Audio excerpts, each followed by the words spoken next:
Hi, welcome back to Guessagaingaming. So today I'm back with Warhammer Inquisitor Martyr, which you probably recognise if you've seen this channel recently, because I've been playing it a lot and I've made quite a lot of videos about different parts of it. If you've watched the videos, I'm doing at least 3-4 different playthroughs, 2 just normal playthroughs, one with one of the DLCs, which is the Battle Sister, which I had to buy separately, and one in the season, which you have to create your separate character. This is just in my normal playthrough, and it's something I thought I should explain because I didn't understand it when I was first playing, and it's something that's not unusual for this game, but slightly. So lots of things in this game don't unlock until you do certain things. When you're going through the first chapter, or the second chapter I think it is, the Martyr chapter, at a certain point you unlock different characters and different things, and then you'll have access to things that you were kind of probably thinking, well, what do I do with that? So one of the things, or a few of the things actually, are money, and I was thinking, well, okay, I go to the vendor who's the ship's captain and I buy some weapons, but they're usually not as good as the ones you pick up. So I've got loads of money, what do I do with it? Another thing is characterization and customization. What can you do with that? And they're things that the game doesn't really tell you. Lots of games you kind of work out. I'll just use XCOM as an example. You can see how that system's going to go. You can see you've got all the systems straight away, and you can work out that they're going to upgrade your weapons and your things straight away, and you've got the character customization where you get things you can't unlock till later, but it tells you that. This game doesn't. So what you'll need first off is this guy who you get from the Martyr mission, near the end of that first mission, and he's an Artificer Omicron, and you'll pick him up on a space station. It's part of the mission, you can't miss him, and he'll come and join your ship. And what he does, other than continue to show you where you need to go for the Martyr missions and what you need to do with the main story, is he also is in charge of all this stuff. So you can salvage, you can see, this suddenly becomes really apparent, and you can think, that's what I was looking for, where was that? So you can salvage weapons you've already got. The higher ranked weapon you salvage, or armour, the better the salvage. You can craft things. You can see all the things I can craft on the left. You get blueprints and you can craft all the stuff. You can buy blueprints or you can find them. And you've got at the bottom all the resources you've got to craft stuff. You can modify things. You can pick anything you want to modify. So I want to modify that. And there you can see the things I can modify on it and the cost. And I've got enough to do all those things if I wanted to. Each time you modify things, I'm not going to go into all the exact parts of the systems, but you lose some integrity on the thing you're modifying, which is natural. You fiddle around with a piece of clothing too many times, it gets worn out, so I suppose that's right. So that's that. I'll come out of that anyway. Then you've got appearance, which is another thing which I was thinking is no characterization or customization for appearances, and there it is. So again, you've got all these bits, but the thing you'll want to concentrate on is your armor, and there you go. You've got different skins, you've got different materials. I've only got one, but I'm sure others unlock as you go along. You've got different textures, and then at the bottom you've got all the different colors you can pick, and they all cost different amounts of money.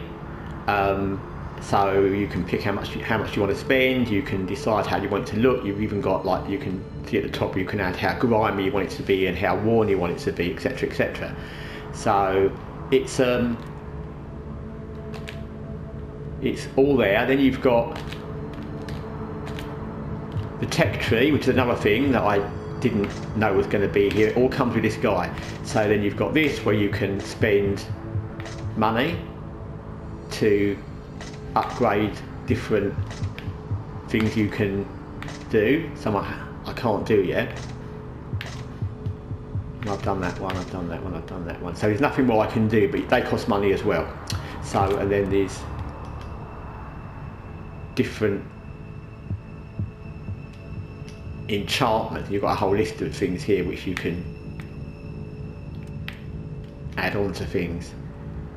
So there's a whole heap of stuff, basically, that you can do with money and with resources and everything else you pick up that you didn't kind of realise you were going to be able to do originally, and that opened up a whole extra I was going to say enjoyment, but yeah, kind of in this game, because I was thinking, well, I've got a lot of money, but is there anything I can do with it other than just buy some naff weapons from this dealer? And what about changing the colour of my armour? I know that's not really a thing you need to do, but something I want you to do. But actually, there's lots of things you can do. So, also, on this, you get these guys come round as a vendor, not the ship's vendor, but this other one, and you can, again, you can use favour, it's called, which you get from picking up bits and pieces as you go along, and I'll show you in a minute what I mean. So you've got all these things. I mean, they're just aesthetic things, I wouldn't necessarily want them. The one that's not, you can see at the bottom on the left it says exchange cortex, which is something you pick up when you're running around for favour fragments, or for favour, sorry. And you can see that the going rate is not great. So you get 100 cortex fragments for 1 favour, and you can see these things cost 12 in favour. So favour is not easy to get, and these things aren't easy to pick up, and I'm on level 34 with this character, and that's all I've ever picked up. I've never exchanged any before. So don't waste your favour is the answer. More things very expensive. With favour, this is the only thing I've kind of thought might be worth doing, this one, where you get a companion or a squad, in that case, a unit, a squad. If you spend 1 favour, they accompany you on 5 missions from the time you purchase them.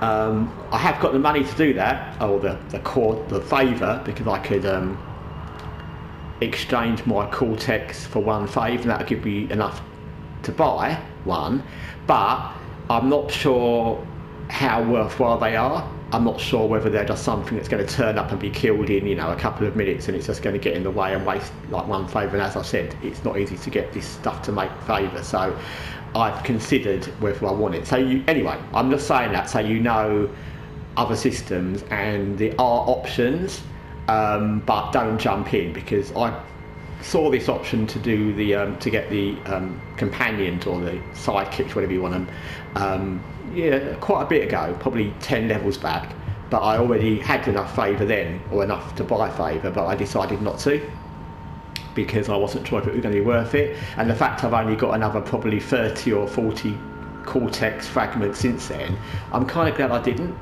But yeah, so as you can see, there's a lot of different things. There's a lady over here who comes along and heals people and other bits and pieces. You pick them up near the beginning, no, not the beginning, in the middle of the first chapter, second chapter, the Martyr chapter. She comes before the guy over here.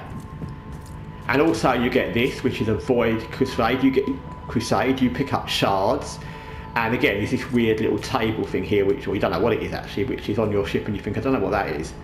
And at a certain point it will say you've now got enough shards to go on a Void Crusade, and you go on a special crusade. There's loads of different ones depending on what shards you've got, and there's different missions on that. I've not gone on one yet, but I can, so that's another thing that unlocks. This game has got so many things that you start with so many things going on, and then as the game progresses there are just so many things that come along.